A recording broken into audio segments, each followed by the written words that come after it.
누가복음 20장 41절부터 21장 4절입니다.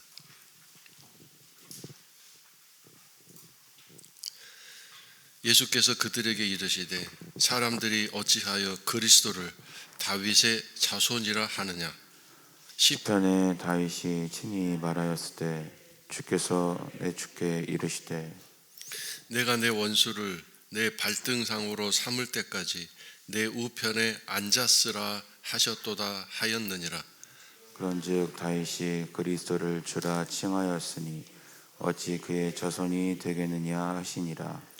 모든 백성이 들을 때에 예수께서 그 제자들에게 이르시되 긴 옷을 입고 다니는 것을 원하며 시장에서 문안 받는 것과 회당의 높은 자리와 잔치의 윗자리를 좋아하는 서기관들을 삼가라.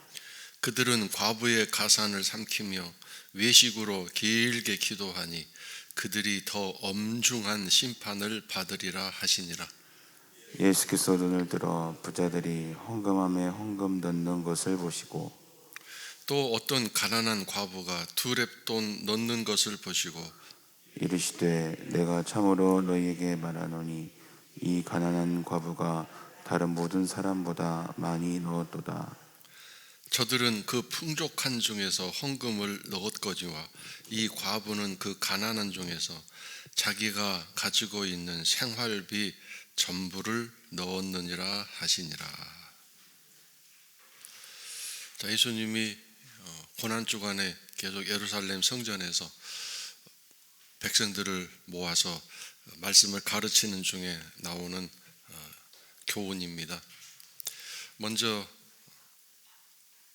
예수님이 다윗의 자손이다, 이 말에 대한 정확한 영적인 이해를 가르쳐주고 계시는데, 물론 혈통적으로는 다윗의 그 가문을 통해서 예수님이 오신 것은 사실입니다.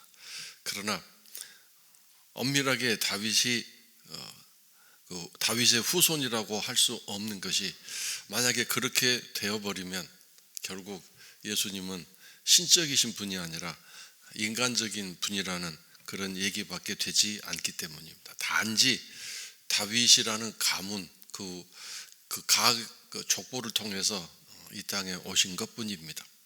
물론 왜 다윗의 그 가문을, 후손을 통해서 오셨느냐 하는 것은 다윗이라는 사람을 하나님이 너무도 사랑하셨기 때문에 그런 어떤 은혜와 특권을 주신 것뿐이지, 예수님이 그 다윗의 그 혈통, DNA가 흐른다든가, 다윗의 그 가계 족보에 그 흐르는 그런 어떤 혈통적인 혈액형이 같다든가 그런 식의 어떤 생물화학적인 그런 후손이 아니라는 뜻입니다. 그래서 시편에 다윗이 예수님을 나의 주라 이렇게 고백하였습니다. 거기 주께서 내 주께 내가 내 원수를, 이런 말이 나오는데, 앞에 나오는 주께서는 하나님을 가리킵니다. 그 다음에 내 주께는 예수님을 가리킵니다. 그 다음에 내가 내 원수를 할 때 앞에 나오는 내가는 하나님, 그 다음에 내 원수 할 때 내는 예수님을 가리킵니다. 그 다음에 나오는 내 우편에는 내는 하나님을 가리킵니다. 즉 다윗이 아직 이 땅에 오시지도 않은 예수님을 나의 주라 이렇게 고백했는데, 이걸 보더라도 어떻게 한참 후에 태어났다고 해서 예수님이 다윗의 후손이고 다윗은 엄청난 저 위에 있는 조상이라고 할 수 있겠느냐? 그게 아니다, 그 뜻입니다. 그러니까 이것은 예수님의 신성, 예수님의 거룩함을 가르쳐 주시기 위한 교훈입니다. 단지 이 땅의 인간들을 구원하기 위해서 다윗이라는 가문, 그 계보를 이용하셨을 뿐이라는 것입니다. 자, 그 다음에 예수님은 다시 직격탄을 날리십니다. 서기관과 그 다음에 바리새인들을 조심하라고 가르치셨습니다. 특별히 여기에서는 꼭 집어서 서기관을 조심하라고 말씀하셨고, 다른 성경에서는 바리새인들까지 말씀하셨는데, 자, 여기서 서기관을 왜 조심하라고 했냐면, 삼가라는 말은 가까이 하지 말아라, 외면해라 그런 뜻인데, 교제하지 말아라. 이 서기관들은 어떤 사람들이냐면, 물론 바리새인들 중에도 서기관이 있었고, 또 사두개인들도 그런 서기관들이 배출이 되었는데, 사두개인이 누구냐 하는 것은 주일날 해당되는 말씀을 펼쳐보세요. 3월 21일 그 오른쪽 끝에 마지막 부분에 보면 사두개인이라는 설명이 나와 있죠.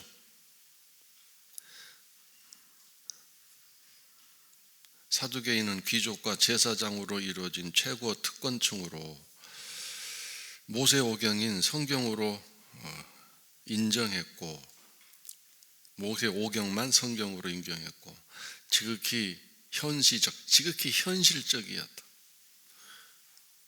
새로운 세상을 여는 예수님의 부활을 부인했다. 인정하지 않았다.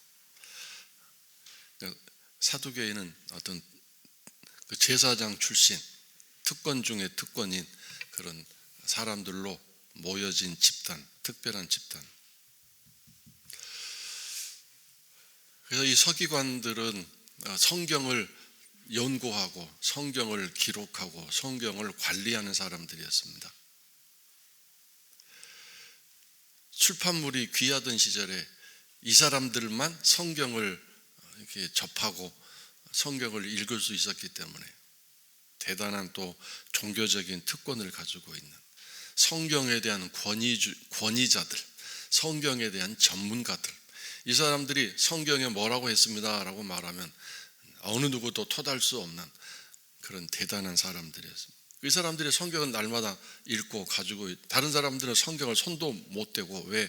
성경이 이렇게 한두 권밖에 없었기 때문에. 서기관들을 삼가라는 말은 이렇게 성경에 대해서 알고 있고 성경을 늘 접하고 있는 사람들이 악한 사람들이다. 성경을 알았기 때문에 제대로 전하고 증거하고 가르쳐야 할 그런 사명을 가진 사람들이 제대로 말씀을 가르치지도 않았고 전하기 때문이다. 그런 뜻입니다. 자, 오늘 우리 모두가 누구나 성경책을 다 가질 수 있고 성경책을 읽을 수 있습니다. 그러므로 여러분이나 나나 서기관의 사명이 있습니다. 물론 주일마다 또 이렇게 강단에서 말씀을 전하는 목회자는 더 큰 또 중요한 사명과 특권이 있겠죠. 말씀을 제대로 전하고 잘 해석해서 깨달아서 전하지 않게 되면 나중에 목회자들은 그 부분에서 엄청난 책망과 꾸중을 또 벌을 받게 될 것입니다. 또 마찬가지로 성도들도 하나님이 오늘 우리들 모두에게 성경책을 다 주셨기 때문에 그 성경책을 잘 읽으면서 또 잘 깨닫고 진리를 잘 분별해서 그것을 내 삶에 적용하면서 사람들에게 진리로 살아가는 삶은 이렇습니다 라고 내 삶으로 그것을 증거하고 전해야 됩니다. 근데 우리가 세상 사람 보기에 좀 구별된, 예수 믿는 사람은 저렇게 사는구나, 보통 때는 모르다가 어떤 특별한 경우에라도 그것이 드러나고 보여지지 않는다면 우리는 서기관 사명을 제대로 감당하지 못하는 그런 불충한, 불성실한, 악하고 게으른 종의 삶이 될 수밖에 없는 것입니다. 그래서 그러한 경우에 예수님이 저런 사람들과 사귀지 말아라, 저런 사람들과 교제하지 말아라 이렇게 말씀하시는 일이, 즉 이것은 예수님이 거들떠보지도 않는, 외면하는, 너희들은 정말 못된 사람들이다, 내 말을 어떻게 그렇게 그런 식으로 이렇게 가지고 해석하고 살아가느냐라고 예수님이 아주 싫어하신다는 것입니다. 그래서 오늘 우리가 사는 건 내 마음이고 내 자유일 수 있지만 정말 주 앞에 섰을 때 내 삶에 대해서 너 어떻게 그렇게 살 수 있느냐라고 책망하시는 일이 없도록 너는 참 열심히 잘 살았구나라고 말씀하실 수 있는 삶이 될 수 있도록 말씀을 소유한 말씀을 담당한 서기관들답게 현대의 서기관들답게 오늘도 말씀을 따라 잘 살아갈 수 있도록 성령님의 인도하심을 잘 받아야 되겠습니다. 왜요? 성령님은 진리의 성령님이시니까요. 진리의 성령님이라고 할 때 세 가지로 해석한다고 했는데 다 기억나시죠? 진리의 성령님 그럴 때 그것이 세 가지로 해석된다고 했는데 어떻게 해요? 진리를 위해서, 진리와 함께, 진리 안에서. 이렇게 말씀드렸는데 아직도 그걸 기억 못하거나 이해 못하시는 분은 저도 할 수 없습니다. 제가 어떡하겠습니까? 자, 그 다음에 이 서기관들이 하는 일이 첫 번째로 그런 잘못이 있고 두 번째는 과부의 가산을 삼키며, 여기서 과부란 꼭 과부라는 특정한 사람들 뿐만 아니라 어떤 소외층, 힘이 없는 사람 또는 불쌍한 사람, 이런 사람들을 업신여기고 그들의 재산을 다른 어떤 이것이 하나님 말씀이요라고 하면서 빼앗든지 헌금을 하시오 한다든가 이런 식으로 거짓말로 이렇게 가난한 사람, 특별히 과부는 의지할 데 없는, 도대체 요즘은 여자분들도 다 직장을 얻어서 나름대로 살아갈 수 있지만 그 당시에는 여자는 직장을 얻을 수도 없고 남편이 돌봐주지 않으면 살 수 없는 세상이었습니다. 그래서 남편이 죽으면 못 살기 때문에 형제가 형수든 제수든 데려가서 이렇게 같이 살아야 했습니다. 먹여 살려야 되니까. 그러니까 이렇게 의지할 데 없는 가난하고 힘이 없는 약한 사람들을 이렇게 성경 말씀이 이렇소라고 거짓말로 해가지고 다 빼앗아 먹어. 특별히 여기서 과부는 또 그렇게 가난한 과부라기보다는 재산을 많이 남겨놓고 죽은 남자의 그 아내, 이런 사람들에게 슬슬 접근해서 그 돈 많은 과부의 재산을 다 울고 먹었다, 막 그런 뜻이겠죠.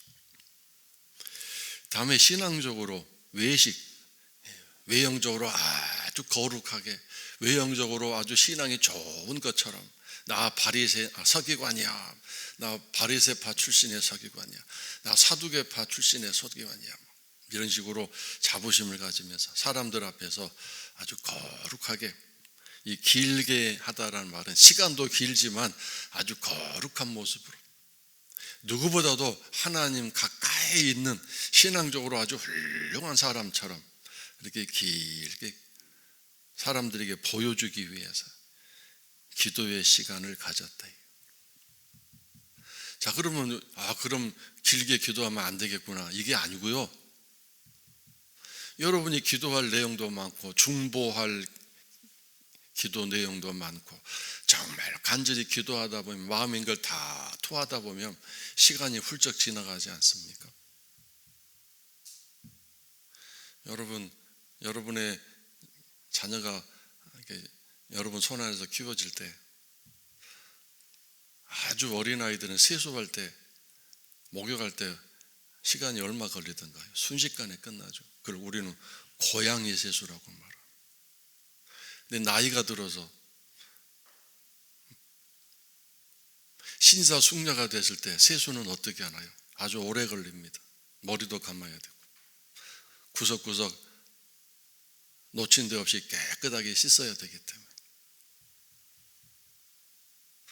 그러므로 정말 하나님 앞에 내 자신을 토해놓고, 이따 다시 밑에 나오지만 내 모든 모습 하나하나를 하나님 앞에 고백하는 기도를 하는데 왜 시간이 짧게 걸리겠습니까? 길게 걸리죠. 그리고 내 문제뿐만 아니라 하나님이 오늘 새벽에 생각나게 하는 성도들, 그 사람 한 사람 이름 불러가면서 마치 내 문제처럼 간절하게, 진실하게, 형식적으로 그냥 홍길동 집사 하나님 불쌍해 주세요, 다음에 박길동 집사 불쌍해 줘, 이런 식이 아니라 그 사람이 어떤 상황인지 알고 하나님이 어떻게 은혜를 베풀어 주셔야 할지 알고 간절하게 기도하는데, 어떻게 기도 시간이 순식간에 지나가면서 나중에 보니까 막 30분, 1시간이 지나가겠죠. 이렇게 길게 하는 이런 기도는 정말 아름다운 기도입니다. 근데 내용도 없고 맹탕이면서 사람들이 저 서기관은 정말 오래 기도하는구나, 신앙이 참 좋구나, 이런 칭찬과 인정을 받으려고 자랑하려고 하는 그런 인본주의적, 정말 위선적인 그런 기도는 하지 말아야 되는데, 이 서기관들이 그렇게 하고 있었다 그 뜻입니다. 그래서 사람들에게 떠받들림 받고 훌륭하신 분, 정말 멋지신 분, 신앙에 위대하신 분, 그렇게 공경함을 받는 그런 거짓된 서기관들, 이들은 나중에 엄중한 심판을 받을 때 다른 사람들이, 이런 거짓된 사람들은 더 엄중한 무서운 심판과 벌을 받게 될 것이다. 말씀에 대한 책임, 그리고 사람들 앞에서 그 말씀을 가진 사람들답게 어떻게 살아야 되는데 이걸 제대로 하지 못했기 때문에 엄중한, 이걸 우리에게 적용한다면 오늘 교회에 나오는 성도라는 이름을 가진 사람들은 저 세상에 교회 안 다니는 사람들보다 더 엄중한 심판을 받을 것이다. 마지막 날에 저 김정은보다 우리 여주교회 성도들이 더 엄중한 심판을 받을 것이다.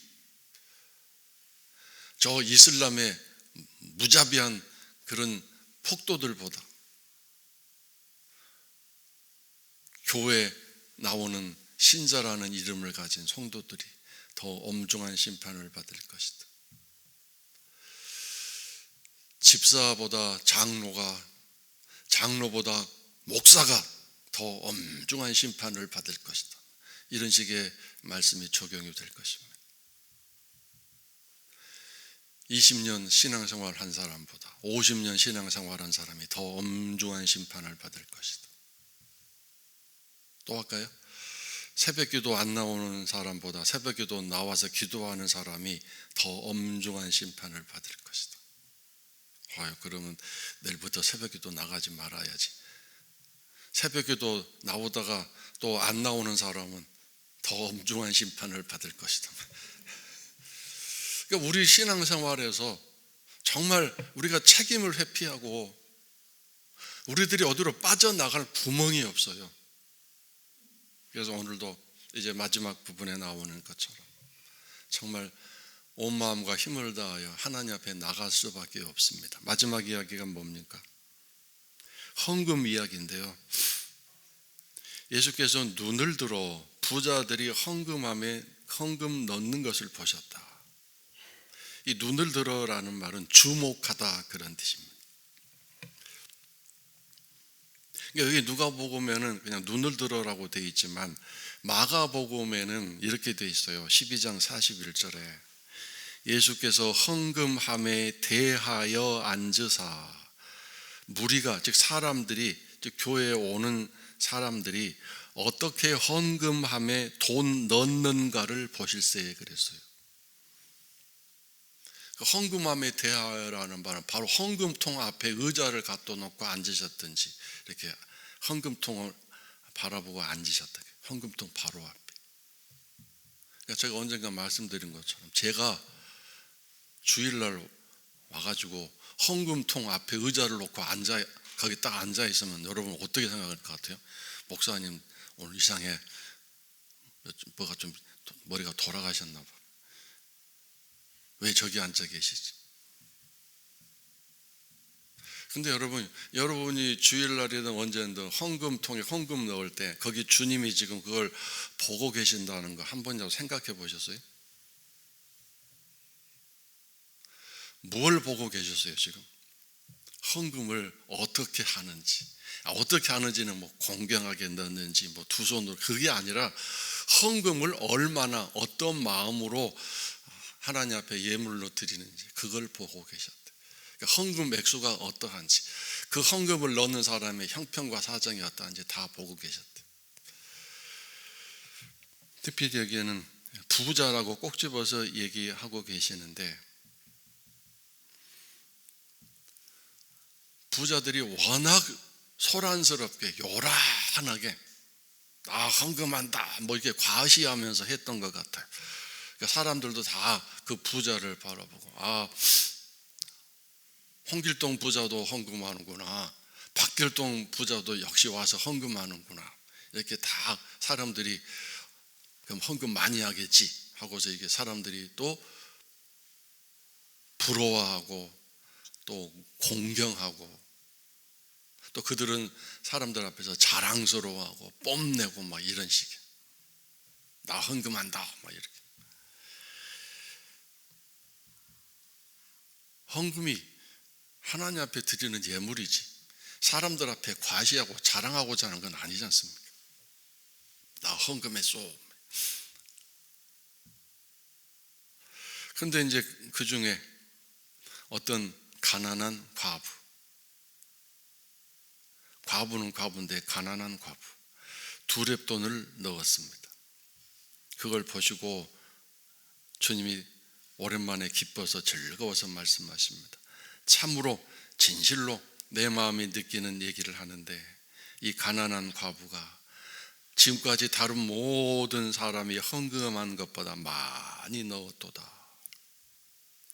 자, 2렙돈이란 뭐냐면 그 당시에 화폐 단위 중에 가장 낮은 기본적인 돈의 단위였습니다. 지금으로 말하면 2렙돈이니까 2원을 넣었다 뭐 그렇게 얘기해도 되겠습니다. 아니면 이제 1원짜리는 사라진 지 오래이기 때문에 오늘 현실적으로 말하면 한 20원을 넣었다든가 뭐 이런 식으로 얘기할 수 있을 것입니다. 20원도 크면 5원짜리는 지금도 있으니까 5원짜리 2개 10원을 넣었다 이렇게 말할 수도 있습니다. 액수로 말하면 정말 이 부자가 넣은 금액과 비교할 수 없는 초라한 작은 금액입니다. 근데 이 금액이 왜 예수님 마음에 감동이 되었고 많이 넣었느냐고 한다면, 예수님이 설명하셨죠. 부자들은 그 풍족한 중에서 헌금을 넣었다. 그럼 이게 무슨 말이에요? 풍족한 중에서 헌금한 게 뭐가 잘못인가요? 여기서 말하고 있는 게 좀 뭐죠? 한 가지 딱 꼭 집어서 설명한다면 부담감이 없다 그런 뜻이에요. 부담감이 없다. 십자가는 부담감을 가지는 길이죠. 부담이 없는 것은 십자가의 길이 될 수 없다. 여러분 오늘 새벽기도 나오는데 부담감이 있었죠? 부담감 없이 오늘 새벽에 일어나신 분 계세요? 정말 힘들죠. 새벽 4시 반에 뭐 일어나는 거, 또 4시쯤에 일어나는 거. 주일날 예배 드리러 오는 것도 부담감이죠. 특별히 왜 우리는 다른 마켓에 물건 사러 가는 것은 크게 부담이 안 되면서 주일날 교회 오는 일은 바이러스 걸리지 않을까, 그런 부담감을 자꾸 얘기하는 걸까요? 하여튼 그런 부담감들이 있습니다. 근데 이 부담감은, 이 가난한 과부는 어떤 부담감이었냐면 심각한 부담감이었어요. 가난한 중에 자기가 가지고 있는 생활비 전부를 넣었다. 생활비. 그러면 이 과부는 10원이나 20원을 가지고 하루를 먹고 살았다 이거죠. 오늘날 우리들이 대한민국의 현실을 가지고 말한다면, 생활비라고 얘기했으니까 10원짜리 물건은 없으니까요. 100원 또 아니면 1000원 이렇게 얘기할 수도 있겠습니다. 100원 가지고는 물건 살 수도 없으니까. 그러면 한 2,000원 정도. 근데 그 2,000원이 그날 먹고 살아야 할 생필품을 살 그런 돈이었다 이거죠. 그 전날 어디 가서 일용직을 해서 받은 품삯, 이걸 주 앞에 가지고 나와서 다 드렸습니다. 하나님 앞에 드리고 싶어서 그런 마음으로 드렸다 이거죠. 근데 이 부자는 많은 것 중에서 일부분을 부담이 없는 편한 가운데서 그런 금액을 드렸기 때문에 하나님이 받지 않으셨다. 근데 여러분, 사람마다, 여기서 이제 또 한 가지 분명하게 말씀드린 것은요, 금액을 많이 해야만 부담이 되고 적게 하면 부담이 안 된다, 이게 아니고요. 사람에게는 각각 선이 있어요. 기준이. 어떤 사람에게는, 그러니까 내가 늘 몇 번 말씀드렸던 것처럼 마음에 감동이 와서 주일날 감사헌금 하려고 이제 순종하는 마음으로 헌금을 준비합니다. 하나님 분명히 금액까지 말씀하십니다. 근데 어떤 사람에게 하나님이 너 오늘 5만 원 감사헌금 하기를 바란다, 기도하는 가운데 그런 감동이 일어나서 5만 원 헌금을 하려고 하는데 5만 원 하는 게 너무 힘들어요. 돈이 없어서가 아니라 그 사람에게는 5만 원이라는 선이 지금 십자가의 길을 가느냐 마느냐의 선이에요. 돈이 없어서가 아니라 그 선이에요. 선, 수준. 그래서 그걸 물리치고 그 마음에 막 이 망설임, 그걸 하기 막 어려워하는 마음을 물리치고 토요일 날 그걸 미리 딱 준비해서 봉투에 놓고 이건 내 돈이 아니야, 하나님 앞에 드리는데 선물이야 하고 성격적에 딱 끼워 놓는 사람, 이건 그 부담감, 십자가 길을 가는 순종의 사람입니다. 근데 이제 부담감이 생기니까 그래 하면서 이제 뭔가 또 쓸 어떤 돈의 어떤 용도를 생각하면서 또 이렇게 급하고 필요한데 그러면서 10,000원 하나 딱 덜어내서 40,000원 하는 거, 그 순간에 부담감 사라지죠. 10,000원짜리 한 장 때문에. 생각해보면 10,000원이라는 돈 요새 얼마나 그냥 가볍게 순식간에 사라질 수 있는 돈입니까? 커피 한 잔도 막 7,000원, 8,000원까지 하는 데도 있는데 바로 이런 거죠. 그러니까 어떤 사람에게는 10만 원이라는 선이 부담감의 선 될 수도 있습니다. 그런 수준이면 뭐 30만 원, 40만 원은 11조는 정말 물 건너가는 거죠. 뭐. 못하는 거죠. 그래서 이 생활비 전부라고 하는 것은 나의 삶, 나의 생명, 나의 모든 것을 의미하기도 합니다. 여러분의 수준은 어느 선이십니까? 예수님 말씀하십니다. 나는 너를 살리기 위해서 내 생명까지 다 주었는데, 나는 너에게 내 생명을 지금 달라고 하는데 너는 수준은 5만 원이 너의 생명이구나, 10,000원짜리 한 장이 너의 생명을 왔다 갔다 하는, 너는 5만 원짜리구나, 너는 10만 원을 넘어서지 못하는구나, 이렇게 말씀하실 때 참 얼마나 우리가 미안하고 죄송해서 고개를 못 들 정도가 아닐까요? 이런 모든 부분들이 이제 주 앞에 가서 섰을 때 마지막 날 이 모든 것들이 다 드러나게 될 것입니다. 너 나를 사랑한다고 말하고, 너 나를 정말 마음과 힘을 다하여 사랑한다고 말하면서 너 10,000원짜리 한 장에 왔다 갔다 하면서 그렇게 나를 사랑한다고 말할 수 있었느냐, 이렇게 얘기하시지 않겠습니까? 자, 그 다음에 여기서 말씀하시는 게 뭐냐면 너의 모든 것을 가져와라, 그 뜻입니다. 여기서 생활비를 넣었다라는 말은,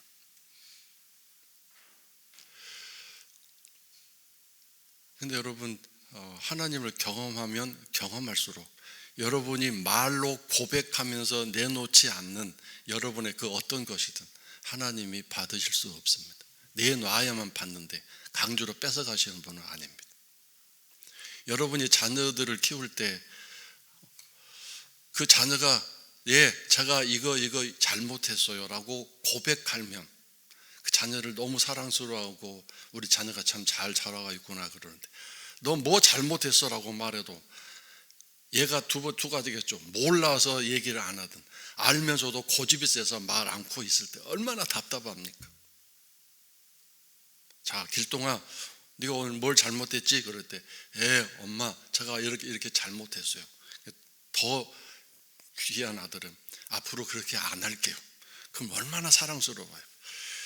근데 막 때리고 야단치고 호통쳐도 입 딱 다물고 꼼짝하지 않는 아이는 어떻게 되겠어요? 마음이 너무 아프죠. 이 아이가 커서 뭐가 되려고 그럴까? 고통스럽지 않겠습니까? 또 사랑스러운 아이는 아빠 제가 이거 하려고 하는데 이거 해도 괜찮겠어요? 이렇게 해도 괜찮아요? 물어보는 아이는 얼마나 그 아이가 사랑스럽겠습니까? 근데 자기 마음대로 하고 이렇게 하고 저렇게 하고 집안을 엉망진창으로 만들어 놓는다든가 그러면 얼마나 또 마음이 아프겠습니까? 그래서 오늘 우리의 기도 시간은 성령이 인도하시는 대로 내가 내놓을 것만 내놓은 게 아니라 내 마음에 일어나는 이 생각들, 내 마음에 찌르는 그 부분들을 용감하게 과감하게 다 내놓는 것. 내 눈물, 내 아픔도 내놓고 숨기고 싶은 그 어떤 것도 다 내놓고 모른 채 하고 덮어놓고 싶은 그 부분은 건들고 싶지 않은, 그래서 그 부분은 절대 하나님 손대지 말으시기를, 나도 불편하고 하나님도 불편해하실 것 같아서 그 부분은 모른 채 하고 덮어놓고 지나가고 싶은 그 부분. 근데 여러분, 그거 여러분이 해결하지 못하니까 계속 그 덮어놓고 있었잖아요. 그것을 안전하게 사실은 지키고 있었죠. 근데 과감하게 내놓으십시오. 하나님, 저 이거 수년간 이거 고치지 못하고 덮어놓고 살아왔습니다. 근데 하나님 이거 뜻이 아닐 줄 아는데 내 힘으로 못하겠습니다. 하나님 해결해 주세요. 이렇게 기도하셔야 됩니다. 이것이 생활비 전부를 넣었다라는 말과 연결되는 얘기입니다. 하나님은 다 하실 수 있습니다. 내놓으면 하실 수 있습니다. 그러니까 생활비를 다 내놓았기 때문에 하나님 사랑하는 마음으로 하나님이 이 과부의 삶을 책임져 주시지 않았을까요? 그래서 오늘 우리가 정말 하나님이 원하시는 나의 수준이 어떠하신지를 잘 알고 거기에 과감하게 용감하게, 여러분 10,000원짜리 한 장 그거 하나님 앞에 드리는 그게 망설이는 내 모습이 얼마나 부끄럽습니까? 그런 수준을 넘어서는 훈련을 하고 하나님 앞에 나아갈 때, 물론 저도 마찬가지. 저도 어떤 헌금의 수준이 있습니다. 그거 순간순간 늘 저도 그런 부분에서 늘 이렇게 한번 그 유혹을 넘었다고, 선을 넘었다고 해서 다음부터는 쉽냐? 그게 아닙니다. 매번 똑같습니다. 그래서 그런 시험들을, 부담감을 늘 이기고 견디고 감당하는, 나는 오늘 헌금 생활을 어떻게 하고 있는가. 근데 사실 이런 헌금 얘기는 주일날도 못해요. 시험 들 사람들이 너무 많아서. 근데 새벽기도 나오시는 분 정도는 이런 얘기를 들을 때 마음에 교훈으로 담으실 분들이어서 제가 얘기하죠. 또 이 새벽기도 영상을 또 집에서 보실 분들도 마찬가지일 것이고, 부담감, 십자가는 부담감을 가지고 가는 길이다. 잘 기억하시고 그것을 주의 능력과 사랑으로 잘 견디고 감당하시면서 이 길을 잘 가시길, 신앙의 길을 잘 가시기를 주의 이름으로 축원합니다.